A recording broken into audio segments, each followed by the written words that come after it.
Her son's voice turned cold over the phone, as if he were talking to a stranger asking for rent money. Her daughter-in-law's laughter floated somewhere in the background, light, sweet, detached.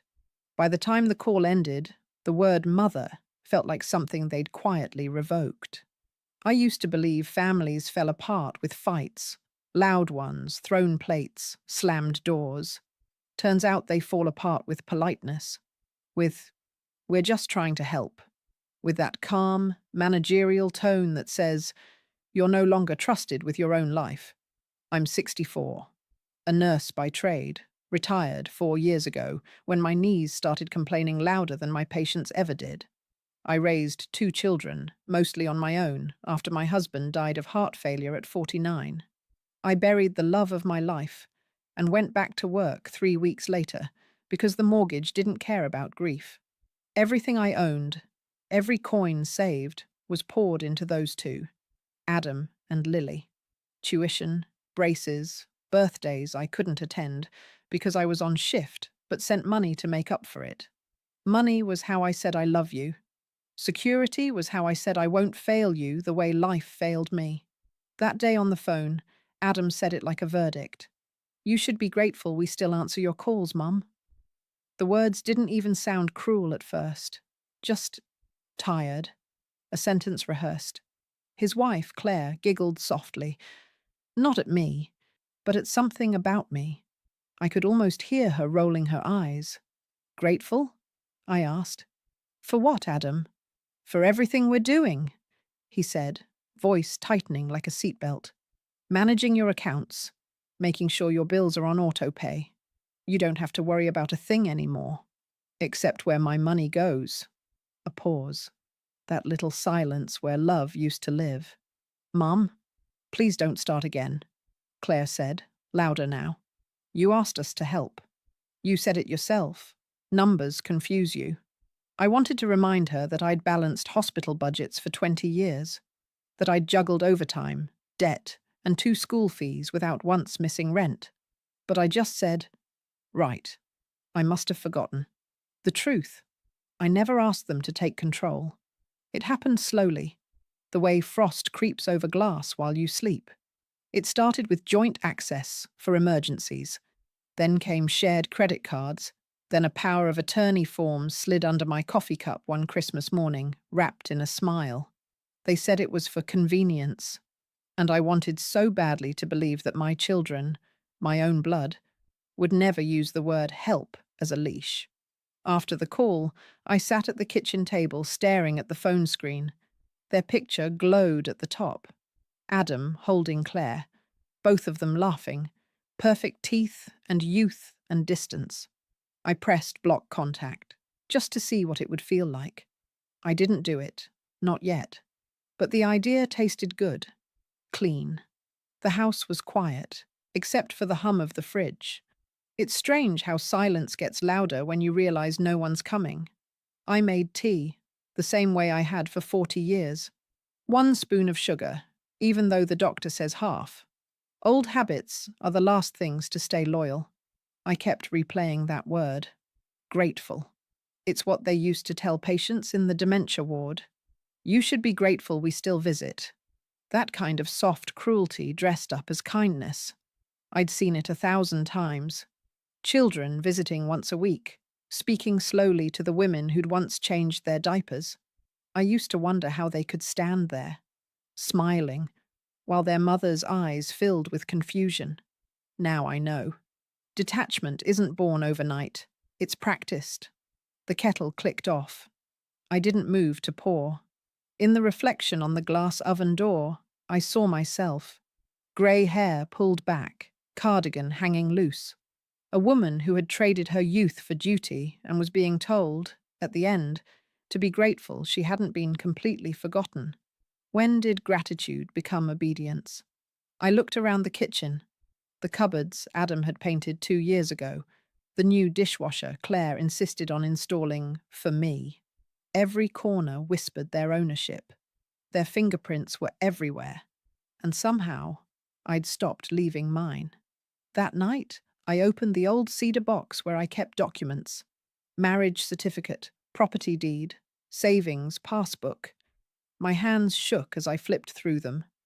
I noticed how many had their names attached now. The quiet theft of trust in black ink. For a moment, I felt ashamed. Not of what they'd done, but of how easily I'd allowed it. Love, it seems, makes you blind and bureaucratically stupid. I folded the papers back neatly, shut the box, and set it down on the floor beside my chair. Then I said it out loud, to no one in particular. That's the last time I ask for their help. The words didn't sound brave, just tired. But underneath that fatigue, something else stirred. Small, steady, undeniable. A heartbeat of defiance I hadn't heard in years. I left the phone on the counter and let it ring later when they called again. I didn't answer. Let them hear what gratitude sounds like when it stops echoing back. The morning after that call, the house felt too clean. The kind of clean that comes after you've thrown away something you didn't mean to. I sat by the window with my tea gone cold, watching a neighbor's dog chase a squirrel in circles. Funny how animals still know how to fight for what's theirs. I used to think aging was mostly about the body giving up. The knees, the eyesight, the memory. But no one warns you it's also about erasure. One small kindness at a time until you realize you've been managed out of your own life. When I was younger, I swore I'd never be my mother. She spent her last years in a recliner, afraid to touch the thermostat because my brother said the bill was getting out of hand. She called it love. I called it submission. I was cruel back then, too certain I'd escape her fate. Turns out, we both mistook silence for peace. I remember being 38, holding Adam's hand on the walk to his first day of school. He cried at the gate, gripping my sleeve like a man twice his age. I told him, "Don't worry, sweetheart. I'll always be right here." And I meant it. Every extra shift I worked, every ache I ignored. It was all to keep that promise. Now that same boy screens my calls. There's an irony in it, I suppose. I taught him responsibility so well that he learned how to use it against me. Claire helped shape it. She's got a clever kind of charm, soft but sharp, the type that knows how to make cruelty sound like reason. I used to admire her. I even told my friends, she's the daughter I never had. When she started helping with the bills, I thought she was easing my burden. That's what she said. "You've done enough, Mom. Let us take it from here." And I wanted that to be true. I was tired, after all. You don't realize how much you want rest until someone offers it to you, right before they chain it to a favor. It began with convenience. "We'll just link your pension account so it's easier for us to manage." Then, "Let's put the house insurance under our address. Fewer mix-ups with mail." Before long, I was signing things without reading them, because they smiled while I did. Because love was supposed to mean trust. When I finally looked, really looked, it was too late. My name was second on half the accounts. Some things in life don't get stolen in a moment. They're quietly reshelved under someone else's name. After my husband died, people told me I was strong. I didn't feel strong. I just didn't have time to collapse. The world gives women like me one role: endure. Don't break. Don't rage. Don't inconvenience. So I didn't. I worked. I paid. I waited. I told myself the next generation would be different. Kinder. But when I see Claire tilt her head just so, that little sympathetic nod before she says something cutting, I recognize it. It's the same gesture my father used on my mother when she'd ask about money. Generations loop back like bad echoes. Sometimes, I wonder if cruelty evolves the same way eye color does. Passed down, refined, adjusted to survive. I think about Lily, my daughter. She lives out of state, married a kind man who builds furniture. She calls often enough, but she's busy with her own kids. She doesn't know what Adam and Claire have done. Maybe she wouldn't believe it if I told her. Maybe she'd think I was overreacting. That's the thing about betrayal. It makes you sound paranoid before it makes you sound right. In the afternoons, I've started walking again. slow, steady laps around the block. The neighbors wave. Some stop to chat. I don't mention any of this. Pride is a stubborn companion. It tells you that some wounds are meant to be carried in silence because explaining them would sound too small or too sad. Still, every step I count. One for each year I gave, one for each time I said yes when I wanted to say no. There's a rhythm to regret. It's steady, almost comforting. But underneath it, something's shifting. The other day, I opened the old file cabinet in the spare room. Folders labeled neatly: utilities, mortgage, insurance, bank statements. My handwriting from years ago, strong, even letters. A version of me who didn't apologize for existing. I ran my fingers over the papers, feeling like an archaeologist in my own life. Every document was a piece of proof that I'd once been capable, reliable, trusted. I didn't cry. I just sat on the floor and whispered, "You're still in here." Because I am. Underneath the exhaustion, beneath the habit of politeness, there's a pulse that hasn't stopped. My mother used to say, "Dignity isn't about how you're treated, it's about what you allow." I never understood that until now. They think I'm weak because I don't yell. But they've forgotten. Quiet doesn't mean surrender. It means listening, waiting, choosing your moment. So I'll keep drinking my tea, making my walks, pretending not to notice their small edits to my life. For now, because every wound teaches something, and mine is teaching me how to stop mistaking endurance for love. It started small, the way most betrayals do. A question too reasonable to sound like rebellion. "Adam," I said, keeping my voice steady, "I'd like to see the statements this month." He was sitting at my kitchen table, scrolling through his phone, the one I'd bought him years ago when he couldn't afford the upgrade. The irony didn't escape me. "Mum," he said, not looking up, "you don't need to worry about that. Everything's on auto now." "I know, but I'd like to see it anyway." He sighed, that deep, world-weary exhale people use when they've already decided you're being difficult. "It's complicated, Mom. The accounts are all linked now. Claire set it up that way for efficiency. You'd just get confused." He said confused like it was a diagnosis. I looked at him, really looked. He used to have such an open face, that boy. Now it was the kind of calm that money gives people when they believe it's theirs. "I used to manage the ICU budget," I said quietly. "I think I can handle my own electric bill." That got his attention. He glanced up, eyes narrowing just a little. "Why are you getting so defensive? We're just trying to help you." The word "help" again. A threadbare justification. Claire came in then, carrying her tablet like a badge of authority. "What's going on here?" "She wants to see the statements," Adam said, tone soft but loaded. Claire smiled. That polished, professional smile she must have practiced in mirrors. "Of course, Mom. You can see anything you want. I'll just print a summary next time I'm home. No need to stress about details." I felt that word, details, sink into me like a knife. Details were how I survived 40 years of nursing. Dosages, names, shifts. The only reason my children had food was because I sweated details. Now my competence was a footnote in their system. "I'd rather not wait," I said. "Just forward me the files." Her smile twitched, barely. "They're in shared folders. You might not have access." I nodded slowly. "I'm sure I can find a way." For a moment, none of us spoke. The air had that thin, sharp feeling before a storm. Adam reached for my hand, too gently, too rehearsed. "Mum, please don't make this harder than it is. We're trying to make things easier for you." And there it was. The full inversion of love. The thing people say when they're already taking control. I pulled my hand back. "Easier for who?" His face flickered, hurt or guilt or maybe annoyance. I couldn't tell anymore. "You're overthinking. We just want you to relax.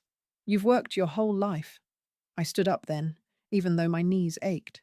"You're right," I said. "I have." He smiled, relieved, thinking the storm had passed. But don't mistake tired for helpless, I added. The room went still. Claire blinked once, then busied herself adjusting the flowers on the counter, her armor of small talk returning. Well, she said brightly, we should get going. We'll call later this week, Mum. I nodded. Of course. They left, without hugging me. Small detail, but I noticed. Their car pulled away, tires crunching over gravel. I stood by the window, watching until the tail lights disappeared. The silence that followed wasn't peaceful. It was surgical. Later that evening, I walked into the study. The one they said I didn't need anymore because everything's digital. I opened my old desktop computer, the one collecting dust under the desk. It took 5 minutes to start, fan wheezing like an old dog. But when it did, I logged in. Same password I'd used since 2007, my kids first. I changed it to Note Anymore 2024. And just like that, something shifted. I spent hours clicking through forgotten accounts, utilities, insurance portals, medical logins. Most redirected or locked, but a few opened. Names and addresses updated, my contact information missing. Small edits, surgical precision. They'd been busy. When I finally shut down the screen, the room was dark, except for the blue hum of the monitor fading. My heart was steady, not racing. I realized I wasn't angry. Not yet. Anger was a luxury, and I couldn't afford distraction. That night, I dreamed of my husband. We were sitting on the old porch, swing, him reading the paper, me shelling peas. He turned to me and said, "You always see the signs too late." Then he looked down at my hands, empty of shells. I woke before dawn. The house smelled like dust and rain. I sat up and said out loud, "Not this time." I made coffee, strong enough to taste like intention. Then I pulled out a notepad from the drawer and wrote 3 words at the top. Start paying attention. Beneath it, I listed everything I still controlled.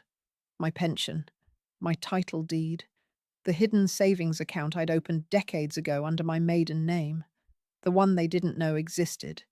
It wasn't much, but it was something. And in that quiet hour before sunrise, I felt it, the slow hardening inside me, the calm that comes when fear runs out of fuel. I wasn't planning anything yet, but I had stopped being managed. They just didn't know it.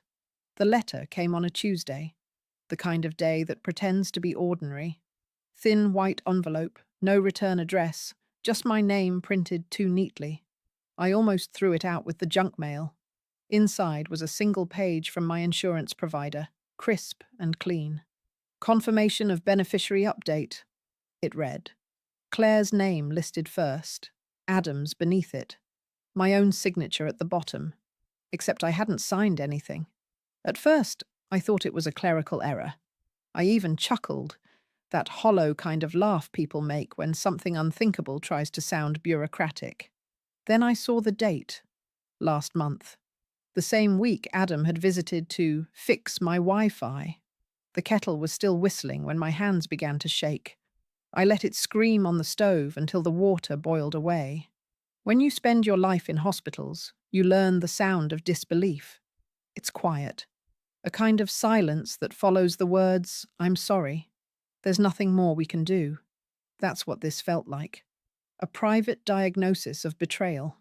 I called the company's helpline. A woman named Denise picked up, chipper and rehearsed. "Mrs. Harlow, I see here that the update was completed digitally through your client portal." "I don't have a client portal," I said. "According to our records, you do. Same email on file. 2-factor verification completed via mobile." I didn't need to ask whose number that was. Denise went on about security protocols, passwords, timestamps. Her voice was kind, but detached. She must deal with this every day. People realizing their lives had been quietly edited online. By the time I hung up, I could feel it. That small, firm seed of rage planting itself deep inside. I called Adam that evening. "Hey, Mum," he said, cheerful, too cheerful. "Everything okay?" "I got a letter from the insurance company," I said. "They said there was a beneficiary change." Silence. Then the shift. The subtle tightening of tone. Oh, yeah. We meant to mention that. Claire handled it. Just some updates to keep things simple. Simple? I repeated. Meaning I no longer exist on my own policy? Mum, don't dramatize. It's just logistics. We've been trying to streamline things. Claire's voice floated faintly in the background. A whisper, then a laugh. I didn't sign anything, I said. Digitally, you did. Remember when I helped you set up your online account last month? I remembered. He'd stood behind me at this very desk, telling me to just click approve. I thought it was an update for the Wi-Fi router. I'd even thanked him for helping. Something inside me went still. Not broken. Frozen. Adam, I said carefully. Undo it. Mom. No. Undo it. His tone turned patient, the kind of patience reserved for small children and the senile. That's not how it works, Mom. You don't need to worry about all this paperwork. We're doing what's best for you. What's best for me, I said, seems to make you awfully comfortable. A pause. The kind of pause where truth hovers but doesn't dare speak. Then softly, You're tired, Mum. You don't understand how complicated these things get. I laughed then, sharp and dry. Oh, I understand complicated. I raised complicated. Fed it, paid its tuition, bought it a housewarming gift. He hung up before I finished. That night, I pulled out every file I could find. Bank letters, insurance notices, property tax statements. I went through them like a detective who already knew the suspect's name. The pattern was clear. They'd been tightening the net for months. Small authorizations here and there. Forms helpfully pre-filled. New contact numbers I didn't recognize. My autonomy stripped away not with force, but with convenience. It wasn't just control they wanted. It was ownership. At 2 a.m., I sat on the edge of my bed. The papers spread like evidence around me. The lamp buzzed overhead. I thought of my mother again, her trembling hands holding a heating bill she couldn't pay because your brother said he'd handle it. I used to pity her. Now I pitied neither of us. There's a point in every woman's life when pity turns to steel. Mine arrived that night. Quiet, but absolute. The next morning, I went to the bank. The teller, a young woman with a kind face and nervous smile, looked over my accounts. Everything seems fine, Mrs. Harlow, she said. All authorized under joint management. Could you tell me who the other party is? She hesitated. I'm not sure I'm allowed to disclose. Then don't, I said. Just tell me if the name starts with a C. Her face said enough. When I left, the air outside felt different. Clearer. Colder. The world hadn't changed. I had. On the walk home, I passed the mirror in the bank lobby and barely recognized myself. Not because of age, but because I saw someone awake. At home, I lit a match and held it over an old photograph of Adam and Claire at their wedding, my husband's ring still on my finger. Their smiles looked honest back then. The fire curled the edges of the photo, slow and beautiful. I dropped it into the fireplace and whispered, "Let's see how grateful you'll be when the answering stops." The flame hissed, and for the first time in years, I didn't feel small. I felt precise. Grief has stages, they say. Denial, anger, bargaining, acceptance. But they forget the fifth one, documentation. The morning after the fire, I opened my notebook and wrote 3 new words under yesterday's list. They've mistaken mercy for weakness. I started small, quietly. Old habits from the hospital resurfaced, the kind that keep a nurse alive during chaos. Observation first, then response. I called my old co-worker, Janine, a woman who'd once run circles around hospital administrators with a smile sharp enough to cut glass. She'd retired into legal consulting for elder clients, the same people who used to clutch her arm and whisper, "My son's helping me too much." When she answered, her voice carried that familiar mix of humour and exhaustion. "Well, if it isn't St. Margaret," she said, You finally calling to tell me you're bored of pretending to rest? Something like that, I said. I need advice. Legal. There was a pause, the kind born from knowing someone too long. They took something, didn't they? I told her. Not all at once, but enough. The forms, the accounts, the insurance, the word grateful hanging over it all like rot. When I finished, she exhaled sharply. You're not the first, but you might be the first I've seen who's still standing. She explained what I'd need to do. Slowly, methodically. How to revoke power of attorney. How to request statement copies without raising alarms. How to reopen dormant accounts and reroute pensions. It'll take time, she warned. You'll have to act invisible. Let them think you're still under their thumb. I smiled. Something between sadness and satisfaction. I've been invisible for years, Janine. I'm good at it. That week became my quiet campaign. Every morning I brewed strong coffee and went through the motions of old age, online puzzles, gardening, the occasional phone call with Claire, where I nodded along as she bragged about managing our household budget. I let her talk, let her think the lines were still taut and I was still tangled in them. Meanwhile, I was cutting thread after thread. I visited the credit union downtown, the one where I'd opened my first account when Adam was still in diapers. The same clerk, older now, kind eyes behind thick glasses, recognized me. Mrs. Harlow, she said, smiling. It's been ages. I'd like to review my personal accounts, I said, softly. Not the joint ones, the old ones. Her eyes flickered with understanding. She printed statements, her hands steady but deliberate. You take these home, she whispered. And if anyone calls asking, I never saw you. There's a certain solidarity among women who've been underestimated. I spent nights sorting through numbers, tracing transactions like footprints. The pattern was worse than I thought. They'd set up automatic transfers, small enough not to draw attention, but steady, like termites in a foundation. I didn't cry. I highlighted. I took notes. I learned. Janine connected me to a lawyer named Cora, mid-40s, blunt as a scalpel. We met in a quiet cafe. She listened without interrupting, then asked, Do you want justice or peace? Both, I said, but in that order. She smiled. Then we'll start with a revocation of authority. You'll need to act like you're updating your estate plan. Keep it cordial, not confrontational. I liked her immediately. Together, we drafted letters, contacted departments, and built a paper wall around what was still mine. Each step felt like reclaiming oxygen I hadn't realized I'd been rationing. During this time, I spoke more with my granddaughter, Emma, Lily's oldest. 17, sharp, too observant for her own comfort. She visited one weekend, bringing cinnamon rolls and an air of quiet concern. Mum says you've been busy, she said, eyes flicking over the scattered papers on my table. Just cleaning up some mess, I replied. She looked at me for a long time, then said, I know what Uncle Adam's been doing. My stomach dropped. How? He bragged about it at Christmas. Said he's taking care of your finances. Grandma, he said it like you were a pet. Something inside me stilled. I watched her, this young woman with her mother's gentleness and her grandmother's eyes.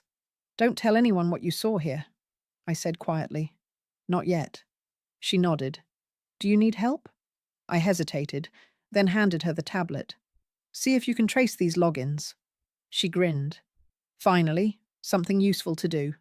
That night, she sat cross-legged on the couch, fingers flying across the screen. Got it, she said. They've been accessing everything from Claire's business email. She probably thinks she's clever, but it's all linked to the same IP address. I laughed. Real laughter this time. The kind that felt like blood returning to a numb limb. Oh, sweetheart, I said. You just gave me my favorite kind of evidence. When she left Sunday evening, I hugged her longer than usual. Grandma? She whispered. Are you going to tell them? Eventually, I said. But first, I'm going to show them. After she left, I sat at my desk, organizing the papers into neat stacks. One labeled accounts, one labeled insurance, one labeled future. For the first time in months, the house didn't feel like a cage. It felt like a command center. People think revenge is fire, bright, immediate, consuming. But real justice? It's cold, methodical, administrative. You don't rage through it. You file through it, one signature at a time. By the end of that week, I'd opened new accounts in my maiden name, redirected my pension, and rewritten my will. The lawyer would finalize it soon, and in the quiet that followed, I realized I wasn't waiting for an apology anymore. I was preparing for discovery, because when they found out what I'd done, I wanted to see their faces, not in anger, not even satisfaction, just recognition, that I was never theirs to manage. Justice didn't arrive with thunder. It came wrapped in paperwork and silence. By the time spring settled in, every signature that had once tied me to them was undone. Every document that had chained my independence now sat in a manila folder marked finalized. Janine called it restructuring. Cora called it protection. I called it reclamation. The first move was subtle. A change of mailing address. Everything, bank, insurance, pension, utilities, redirected to my lawyer's office. Not my home. Not Adam's. No warning, no explanation. Next came the account transfers. It took 3 visits, 2 notarized letters, and 1 quiet conversation with a sympathetic bank manager who, after reading the situation between the lines, said only, "Good for you." Within 2 weeks, every dollar that bore their names had a new home. I closed the joint credit card first, then the shared checking. The house deed was trickier, but the lawyer handled it with precision, revoked the shared claim they'd added for safety reasons. By the time the dust settled, my assets were clean. My accounts were under my maiden name. My power of attorney was revoked, witnessed, and filed. They still didn't know. The reveal came by accident, or maybe that's wishful thinking. Either way, it started with a call from Claire. Her voice was clipped, professional, trying not to sound panicked. "Mum, the mortgage payment bounced. The accounts showing insufficient funds. Did something happen?" I let a pause breathe between us, long enough to make her nervous. "Oh," I said. "I must have forgotten to tell you. I moved everything into new accounts. Keeps things simpler."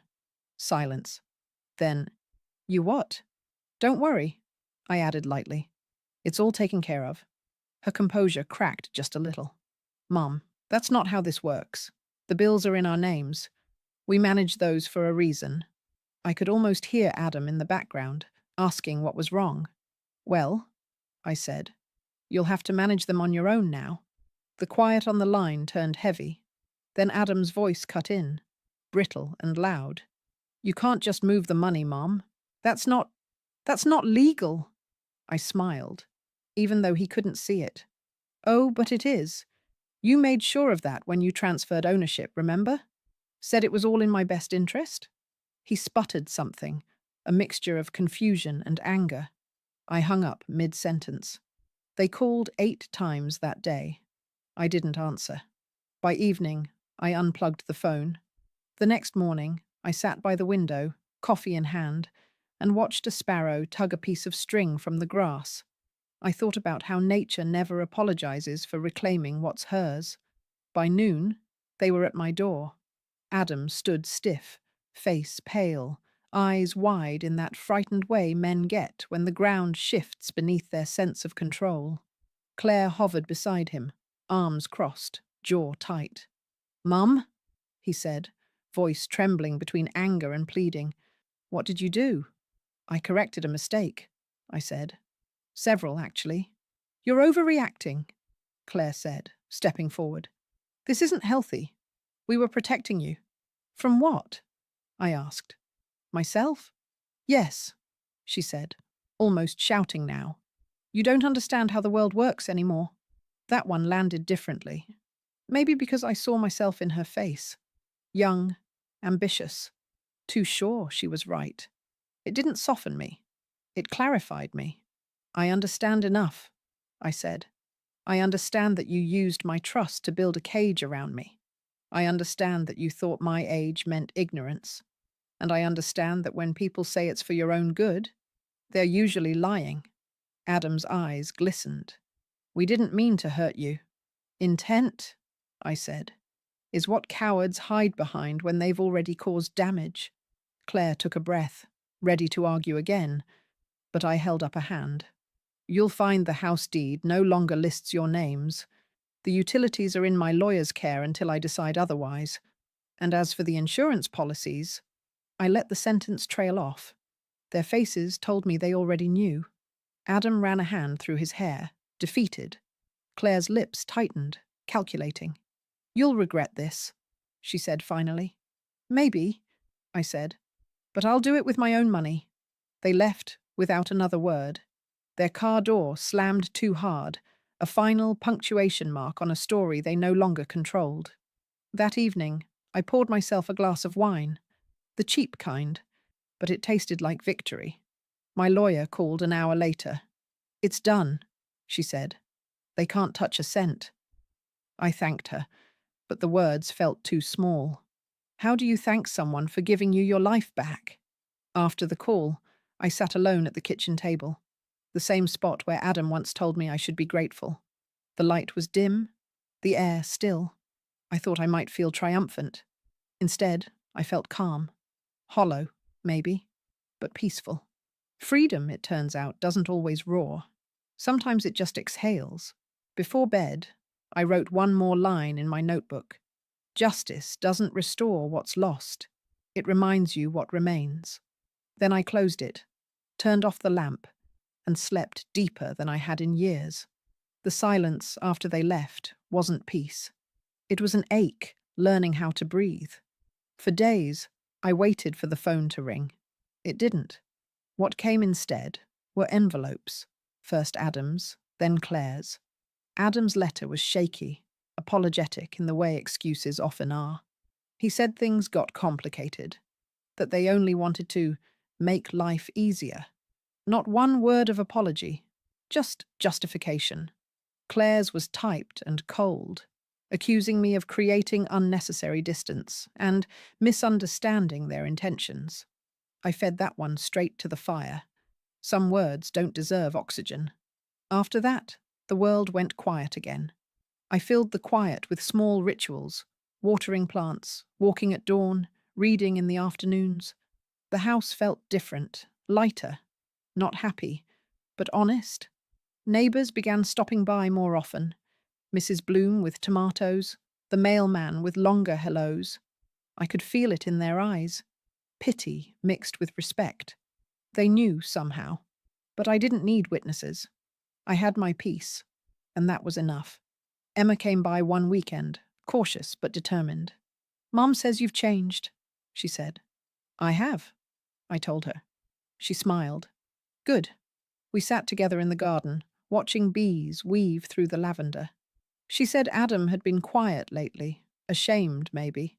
Claire was furious. Says you ruined their credit. I just laughed. Funny thing about credit, it was never theirs to begin with. Do you feel better now? She asked. I thought about it. Better? No.